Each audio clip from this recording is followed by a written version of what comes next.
Nonsense. શું થયું? માથું દુખે? ના પેટમાં? ના, તો શું દુખે છે? મારું દિલ દુખે છે, દિલ. તારે દિલ છે? મનુ, જો જાગૃતિ, તારે મને જેટલું ધમકાવ હોય ને હમણાં ધમકાવી લે. પછી મહેમાન આવવાના છે એની સામે નહીં ધમકાવતી. અને કાલે ઓલા કરસન અંકલે જે બબાલ કરી ને એટલે મમ્મી પપ્પાનો મૂડ પણ અપસેટ છે. ને ગઈકાલે તે જે બબાલ કરી છે ને એનાથી મારો મૂડ અપસેટ છે. એનું શું? તારાથી મમ્મી પપ્પા સામે બોલાતું નહોતું કે આપણે આજે પિક્ચર જોવા જવાનું છે? જાગૃતિ, એ તો સંજોગો એવા હતા કે હું કઈ બોલી જ ન શક્યો. એ જ તો તારો પ્રોબ્લેમ છે.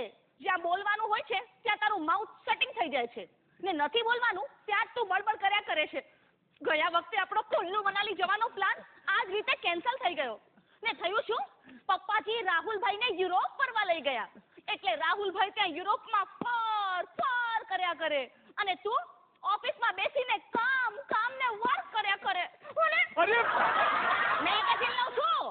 ના, મને એમ કે આપણા લગ્નને હવે 3 વર્ષ થઈ ગયા. એટલે ગેરંટી પીરિયડ પૂરો? આ 3 વર્ષમાં તે એકે વાર મારું સાંભળીને લિસ્ટન કર્યું છે? કેમ ગઈકાલે તારું સાંભળીને લિસ્ટન ન કર્યું? તે કીધું એ જઈને નાઈ લે, નાઈને નીકળો, પાછો જઈને નાઈ આવી. જોક્સ મારે છે? આજ પછી મારી ઉપર એક પણ ખરાબ જોક્સ માર્યો છે ને તો તને ડિવોર્સ આપીને છૂટાછેડા દઈ દઈશ, કહી દઉં છું.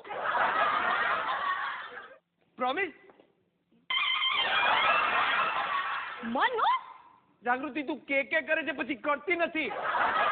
How dare you? જાગૃતિ બહુ, કેમ મનોજને ચીડાવો છો?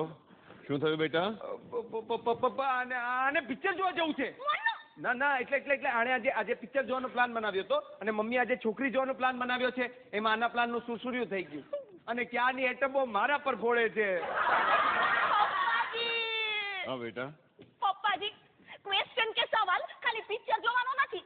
ક્વેશ્ચન આ આખા એટીટ્યુડનો છે. આ કોઈ દિવસ કોઈની સામે મોઢું ખોલીને દલીલ કે આર્ગ્યુમેન્ટ કરી જ નથી શકતો. બધાને ખુશખુશાલ અને હેપી રાખે છે, એક મારા સિવાય. નહીં વો બેટા, નહીં. કેમ મનોજ? બેટા એક વાતનું હંમેશા ધ્યાન રાખજે. જિંદગીમાં ગમે તેટલી સિદ્ધિઓ મેળવો, ગમે તેટલા ધન કીર્તિ કમાઓ, પણ પત્નીને ખુશ ન રાખી શકો તો બધું જ કર્યું કરું ધૂળ બરાબર છે. લર્ન! આ તારા ફાધર પાસેથી કઈ શીખીને લર્ન કર. તમને માતાજી આવે છે તો આમ હિંચકા પર બેસીને ધૂણવા કેમ મંડો છો? તમારે પિક્ચર જોવા જવું છે, તમે ચિંતા નહીં કરો. મમ્મી અને મહેમાનને હું સંભાળી લઈશ. તમે પિક્ચર જોવા જાઓ. અરે પણ હમણાં કહેશે મારે પિક્ચર જોવા નથી જવું. જાઓ, તમે પિક્ચર જોવા જાઓ. હા, મારે નથી જવું. ના પપ્પાજી, મમ્મીજીને તો તમે સમજાવીને અન્ડરસ્ટેન્ડ કરાવી લેશો, પણ લોકોનું શું? લોકો તો એમ જ કહેશે ને કે લો છોકરીવાળા જોવા આવ્યા હતા તો એ જાગૃતિ તો હરક પદુડી થઈને પિક્ચર જોવા ગઈ. એટલે મૂર્ખામાં ખપાય તો જાગૃતિ કેમ? હા. ના પપ્પાજી, મારે હવે મૂર્ખામાં નથી ખપાવું. એટલે હવે હું પિક્ચર જોવા નહીં જાઉં. ચાલ, હવે સાડી પહેરવાની છે મારે. એમાં મારું શું કામ છે?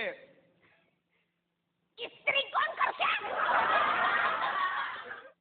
પપ્પા, this is too much. Of course this is too much. તારી બૈરીની સાડીની તું ઇસ્ત્રી કરીશ? પપ્પા, ઇસ્ત્રી કરવાનો મને વાંધો જ નથી. વાંધો તો મને આ સ્ત્રીનો છે. આ સ્ત્રીને હું સમજી જ નથી શક્યો. કોઈ પુરુષ સ્ત્રીને નથી સમજી શક્યો. હું સમજવાની કોશિશ પણ નહીં કરું. બેટા, હું તને ગુરુ મંત્ર આપું છું. પત્નીની હામાં હા અને નામાં ના કરવાની. ગધેડા નામાં પણ હાથ કરવાની. એ ટુર્નામેન્ટની તરત જ હાજર થઈ જવાનું. કહું છું, સાંભળો છો? એ આવ્યો.